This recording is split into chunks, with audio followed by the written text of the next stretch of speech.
Today,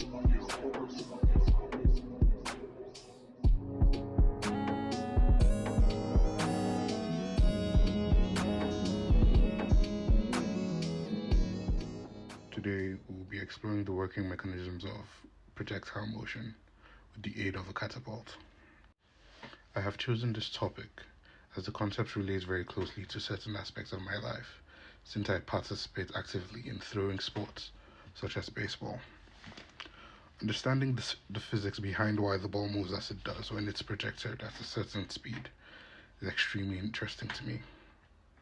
Since these same principles apply to multiple aspects of daily life, I feel like this presentation and topic would be very easily relatable and understandable. As I've mentioned earlier, projectile motion is observable in many aspects of daily life, from throwing a tennis ball, per se, to be fed by your hyperactive blood E. coli, to the motion of water projected out of a water hose when wetting your lawn. I hope to shed light on the physics behind these motions with this presentation, with the aid of algebra, concise language, and a demonstration with a homemade, mostly non-lethal catapult.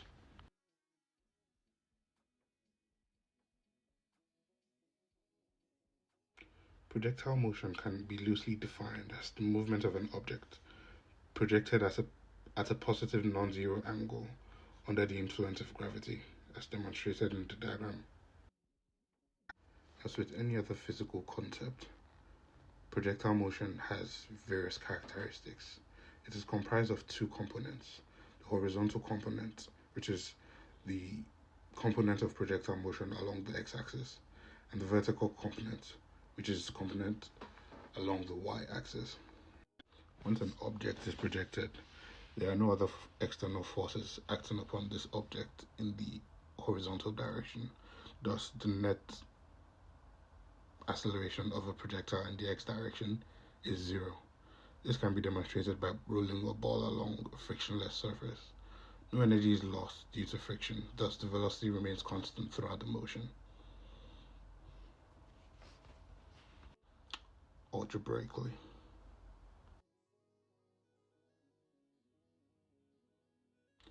on the other hand, in the y direction, the vertical direction rather, gravity is acting upon the object that has been projected at a constant rate of 9.8 meter per second.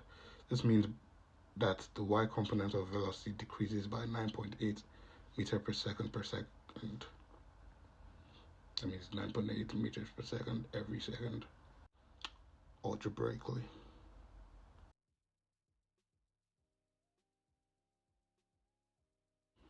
the projectile itself is the most important aspect of projectile motion, and it has certain characteristics of its own.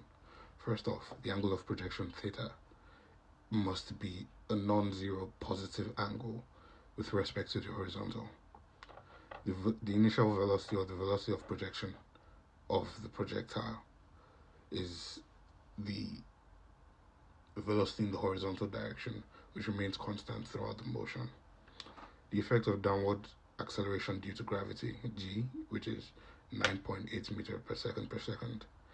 With these three quantities, certain predictions can be made about a projectile, as I will demonstrate further on into this presentation. The best way for me to demonstrate projectile motion was with the aid of a catapult. The catapult combines a lot of physical principles, such as levers and sometimes pulleys, tension, conservation of momentum, amongst others. But the most important aspect of a catapult is the projectile which it launches. I will demonstrate how to make a simple catapult and make predictions about the motion of the projectile it launches in the next few slides.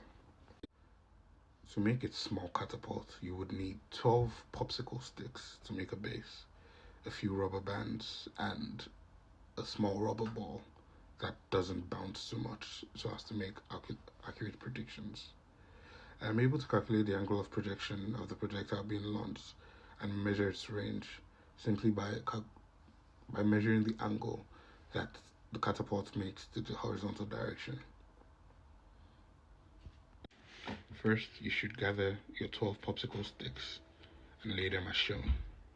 Then stack all 12 of those popsicle sticks on top each other and put one popsicle stick between the last two popsicle sticks. This would be easier if you band up one side of the popsicle sticks first, then slide the other one in between. Band the other side so as to firmly secure the popsicle stick between the last layer of popsicle sticks.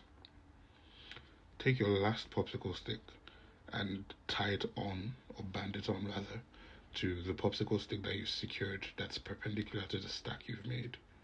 Lastly, glue on a bottle cap or a container of sorts that will be able to hold the projectile that you intend to launch from your catapult. The tension from the rubber band and the angle that the popsicle sticks will make for a very effective catapult.